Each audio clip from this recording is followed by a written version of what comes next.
ഇത്രയൊക്കെ മതി.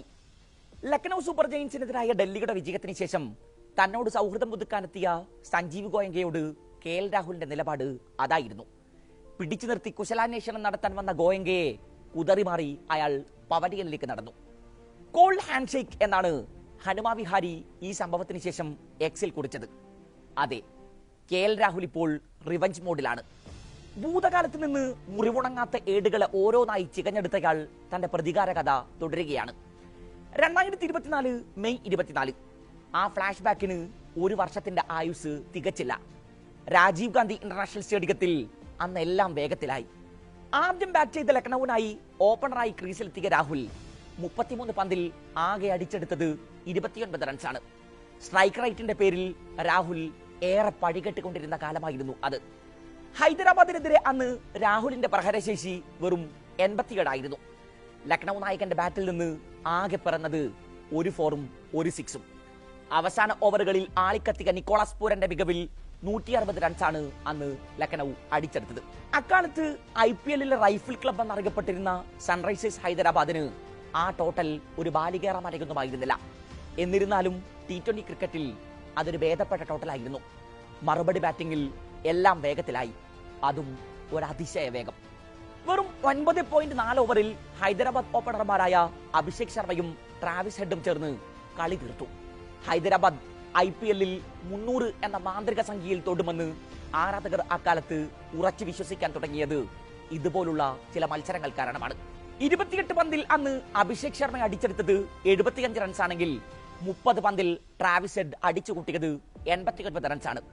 250 മുകളിലായിരുന്നു അന്ന് ഇരുവരുടെയും സ്ട്രൈക്ക് റേറ്റ്. ഹെഡിന്റെ പ്രഹരശേഷി ഒരു വേള 300 കടന്നേക്കുമോ എന്ന് പോലും തോന്നിച്ചു. അതിനുശേഷമാണ് രാജീവ് ഗാന്ധി ഇന്റർനാഷണൽ സ്റ്റേഡിയം ആ നാടകീയ രംഗങ്ങൾക്ക് വേദിയായത്. ഡഗൌട്ടിനരികിൽ KL രാഹുലിനെ രൂക്ഷമായി ശകാരിക്കുന്ന സഞ്ജീവ് ഗോയങ്ക, മറുത്തൊന്നും പറയാനില്ലാതെ മുഖം താഴ്ത്തി നിസ്സഹായതയോടെ നിൽക്കുന്ന ലക്നൌ നായകൻ.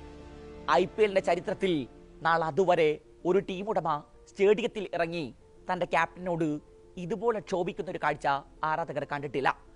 ടീം ഉടമ തന്റെ ടീമിനെ കുറിച്ച് പാഷനേറ്റ് ആയിരിക്കാം, ഏതെങ്കിലും ഒരു വൈകാരിക നിമിഷത്തിലായിരിക്കാം അദ്ദേഹം അങ്ങനെ പ്രതികരിച്ചത്. എന്നാൽ ഗ്രൗണ്ടിന്റെ 4 പാടും ക്യാമറകളുണ്ട് എന്ന കാര്യം നിങ്ങൾ മറന്നു പോകരുത്.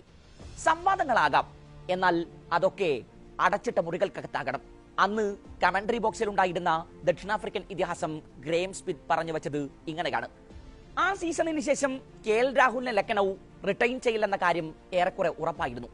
ഇതുമായി ബന്ധപ്പെട്ട് സഞ്ജീവ് ഗോയങ്കയോട് മാധ്യമപ്രവർത്തകർ ചോദ്യങ്ങൾ ഉന്നയിച്ചപ്പോൾ വ്യക്തിഗത നേട്ടങ്ങൾക്ക് വേണ്ടി കളിക്കുന്ന താരങ്ങളെയല്ല, ടീമിനായി കളിക്കുന്ന കളിക്കാരെ നിലനിർത്താനാണ് ഉദ്ദേശിക്കുന്നത് എന്നായിരുന്നു ഗോയങ്കയുടെ മറുപടി. ഇതൊക്കെ കണ്ടും കേട്ടും KL രാഹുൽ ഇവിടെയൊക്കെ തന്നെ ഉണ്ടായിരുന്നു. ഇന്നലെ പ്രിൻസ് യാദവ് എറിഞ്ഞ 18ാം ഓവറിലെ അവസാന പന്തിനെ മിഡ് വിക്കറ്റിന് മുകളിലൂടെ നിലം തൊടാതെ അതിർത്തി കടത്തി രാഹുൽ ഡൽഹിയെ വിജയതീരമടക്കുമ്പോൾ ഗാലറിയിൽ സഞ്ജീവ് ഗോയങ്ക ഇരിപ്പുണ്ട്. 135.71 രാഹുലിന്റെ സ്ട്രൈക്ക് റേറ്റ്. ഇന്നലെ ഗോയങ്കയുടെ ടീമിനെ തോൽപ്പിക്കാൻ ആ സ്ട്രൈക്ക് റേറ്റ് ഒക്കെ ധാരാളമായിരുന്നു രാഹുലിന്. IPL 18ാം സീസണിൽ തന്റെ 3ാം അർദ്ധ സെഞ്ചുറിയാണ് രാഹുൽ ഇന്നലെ കുറിച്ചത്. 7 മത്സരങ്ങളിൽ നിന്ന് 323 റൺസ് ഇതിനോടകം അയാൾ തന്റെ അക്കൗണ്ടിലാക്കി കഴിഞ്ഞു. IPL-ൽ ഏറ്റവും വേഗത്തിൽ 5000 റൺസ് തികക്കുന്ന താരമെന്ന നേട്ടവും ഇന്നലെ രാഹുലിനെ തേടിയെത്തി. 130 ഇന്നിംഗ്സുകളിൽ നിന്നാണ് താരം ഈ നാഴികക്കല്ല് പിന്നിട്ടത്. നേരത്തെ ബംഗളൂരുവിനെതിരെ ചിന്നസ്വാമികൾ നേടിയ വിജയത്തിന് ശേഷം രാഹുൽ നടത്തിയ ഒരു സെലിബ്രേഷനും ഏറെ ചർച്ചയായിരുന്നു. ബാറ്റ് നിലത്ത് കുത്തിയിറക്കിയ ശേഷം ഇതെന്റെ മണ്ണാണെന്ന് പ്രഖ്യാപിച്ച രാഹുൽ RCB-യിലെ തന്റെ ഭൂതകാലങ്ങളെ ഒരിക്കൽ കൂടി ആരാധകരെ ഓർമ്മിപ്പിച്ചു. അന്ന് 4ാമനായി ക്രീസിലെത്തിയ താരം 53 പന്തിൽ 93 റൺസാണ് അടിച്ചെടുത്തത്. 6 സിക്സുകളും 7 ഫോറുകളും അയാളുടെ ബാറ്റിൽ നിന്ന് പ്രവഹിച്ചു. 175 ആയിരുന്നു ആ മാച്ച് വിന്നിംഗ് ഇന്നിംഗ്സിൽ രാഹുലിന്റെ സ്ട്രൈക്ക് റേറ്റ്. പോയ കാലത്തെ ഭാരങ്ങളൊന്നിനെയും തലയിൽ ചുമക്കാതെയാണ് രാഹുലിന്റെ സഞ്ചാരം എന്നാണ് കഴിഞ്ഞ ദിവസം ഡൽഹിയുടെ വിജയത്തിന് ശേഷം ചേതേശ്വർ പൂജാര പ്രതികരിച്ചത്. അത് ശരിയാകണം, പക്ഷേ ഇന്നലകളിലെ കണക്കുകളൊന്നും അയാൾ ബാക്കി വെക്കുന്നില്ലെന്ന് തന്നെ പറഞ്ഞു പോകണം. ICC ചാമ്പ്യൻസ് ട്രോഫിക്ക് മുമ്പ് KL രാഹുലിനെ ടീമിലെടുത്തതിൽ മുഖം ചൊളിച്ചവരുണ്ട്. എന്നാൽ അയാൾ അവിടെ നിന്ന് തന്റെ കംബാക്കുകൾ ആരംഭിച്ചു. സെമിയിലും കലാശപ്പോരിലും അടക്കം നിർണായക പ്രകടനങ്ങളുമായി കളനിറഞ്ഞു. ഒരു പതിറ്റാണ്ടിന് ശേഷം ചാമ്പ്യൻസ് ട്രോഫിയിൽ ഇന്ത്യയുടെ ചുംബനം പതിയുമ്പോൾ ടീമിലെ നെടും തൂണായി മാറിയവരുടെ കൂട്ടത്തിൽ അയാളുടെ പേരുമുണ്ടായിരുന്നു. സഞ്ജീവ് ഗോയങ്കയോടാണ്. വ്യക്തിഗത നേട്ടങ്ങൾക്കായി മാത്രം കളിക്കുന്ന സെൽഫിഷ് രാഹുൽ ഈ പരിസരത്തൊക്കെ തന്നെയുണ്ട്.